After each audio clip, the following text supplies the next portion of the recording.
পর্ব ১০ চোখে চোখ রেখে বলো থেমে যেও না। ৪ ধর্ম সিরিজ। রাত এখন আর শুধু অন্ধকার নয়, যেন চেতনাহীনতার প্রতীক। পাকুর গাছের আশ্রমে এক অদ্ভুত নীরবতা জমেছে। আগুনের ছোট্ট একটি শিখা জ্বলছে মাটিতে, আর তার চারপাশে ছায়ার মতো বসে আছে ৪ ধর্মের যাত্রীরা: রাফি, রেহানা, সিদ্ধার্থ, স্যামুয়েল। মাঝখানে নেই মায়া, কিন্তু তার উপস্থিত যেন বাতাসে মিশে আছে। সেই অনুপস্থিতির মাঝে এক অভাবনীয় টান। মায়া যেন অদৃশ্য থেকেও সকল কথার প্রতিধ্বনি।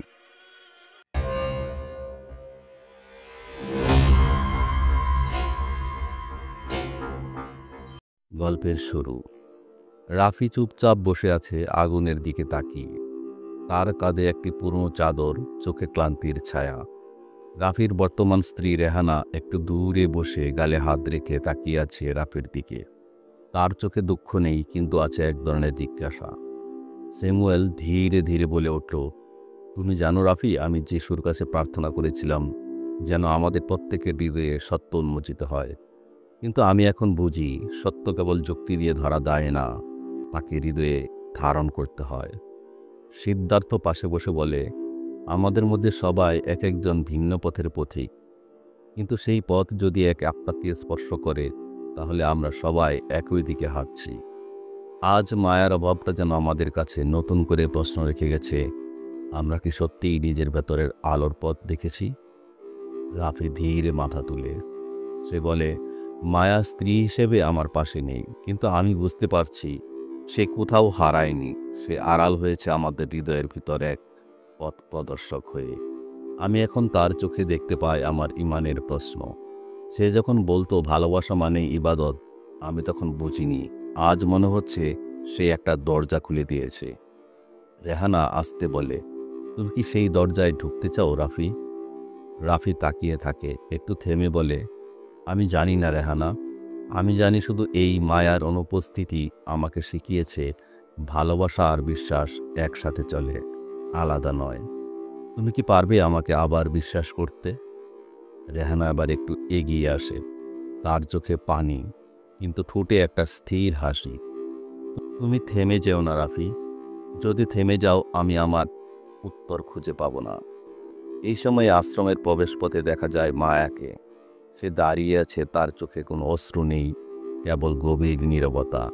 সাদা পোশাকে নিঃশব্দে সে এসে বসে আগুনের পাশে। মায়া ধীরে বলে, আমি আজ নিজেকে জিজ্ঞাসা করেছি, আমি কে?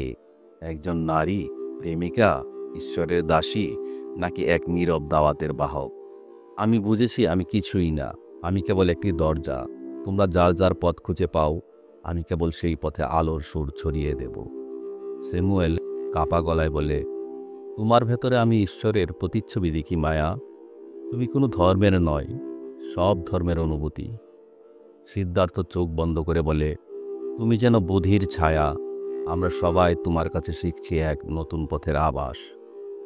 অরুণ পরিবেশে তার আলো ছড়িয়ে বলে, মায়া, তোমার মাঝে খুঁজে পেয়েছি আমি মহামায়ার সন্ধান, আমার ধর্মের সনাতনী রূপ।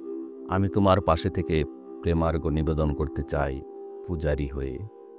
রাফি এবার উঠে দাঁড়ায়, মায়ার দিকে তাকিয়ে বলে, তুমি যদি একটা প্রশ্ন হও, আমরা তার উত্তর খুঁজব না আর। আমরা তোমার ভিতরে সেই নীরব সুর খুঁজব, যেটা আমাদের সবাইকে এক জায়গায় আনে। রেহানা, তুমি কি আসবে আমাদের সাথে? রেহানা মাথা নাড়ে। সে বলে, আমি এসেছি অনেক আগেই রাফি, শুধু তুমি বুঝতে পারোনি। মায়া ধীরে হাত বাড়িয়ে আগুনের উপর দিয়ে বলে, এই আগুনটা আমাদের বিভাজন পুরাবে না, এই আগুনটা আমাদের ভেতরের মায়া পুরাবে। আমরা সবাই নিজের ধর্মের গণ্ডি পেরিয়ে এখন মহামায়ার পথে হাঁটব, যে পথ ভালোবাসার, আত্মত্যাগের, মুক্তির। আমরা সকলে মিলে গড়ে তুলব এক ইনস্টিটিউট। এক মুহূর্ত নিঃশব্দতা, তারপর হাওয়ায় ভেসে আসে এক সুর। এই যেন বেহালা বাজাচ্ছে দূরে কোথাও। ৪ ধর্ম, এক আলো, আর সেই আলোয় বসে আছে তারা সবাই। মায়ার আশ্রমে মহাকালের সঙ্গী নামের ইনস্টিটিউট গড়ার ভাবনার অন্তরালে, যার উদ্দেশ্য কেবল সকল ধর্মের মূল কথা, এক ঈশ্বরের সন্তুষ্টি কিভাবে অর্জন করা যায়। এই পর্বের পুরাণিক ছায়া। নিশ্চয়ই আল্লাহ কাউকে তার সাধ্যের বাইরে দায়িত্ব দেন না। সূরা বাকারা আয়াত 286। গল্পের অন্তর্নিহিত শিক্ষা। প্রেম, ঈমান আর ত্যাগ একসাথে হাঁটে, আলাদা নয়। মায়ার উপস্থিতি ও অনুপস্থিতি আমাদের শেখায় ভালোবাসা মানেই দখল নয়, বরং পরস্পরের আত্মাকে আল্লাহর দিকে ফিরিয়ে দেওয়া। 4 ধর্মের 4 পথিক বুঝতে শিখেছে সত্যের দিকে যাত্রা শুরু হয় নিজের ভেতরের অন্ধকার ও অহংকার পুরানো দিয়ে। আর এই যাত্রায় প্রত্যেকেই একে অপরের হাত ধরে এগিয়ে যায় নীরবে, তর্ক ছেড়ে ভালোবাসার পথে, আলোর পথে। সালাত মানে রুটিনের নামাজ নয়, বরং নিজের ভিতরের অহংকার আর গোপন পাপের দেয়াল ভেঙে আল্লাহর দরবারে ফিরে যাওয়া। সালাত মানে প্রেমের মতো নীরব, অশ্রুর মতো, যখন সিজদাতে লুকিয়ে থাকে মনের সবচেয়ে গোপন দুঃখ আর একান্ত প্রার্থনা। সালাত মানে প্রেমিকের কাছে ফিরে যাওয়ার মতো করে রবের কাছে ফিরে যাওয়া, বারবার থেমে না যাওয়া।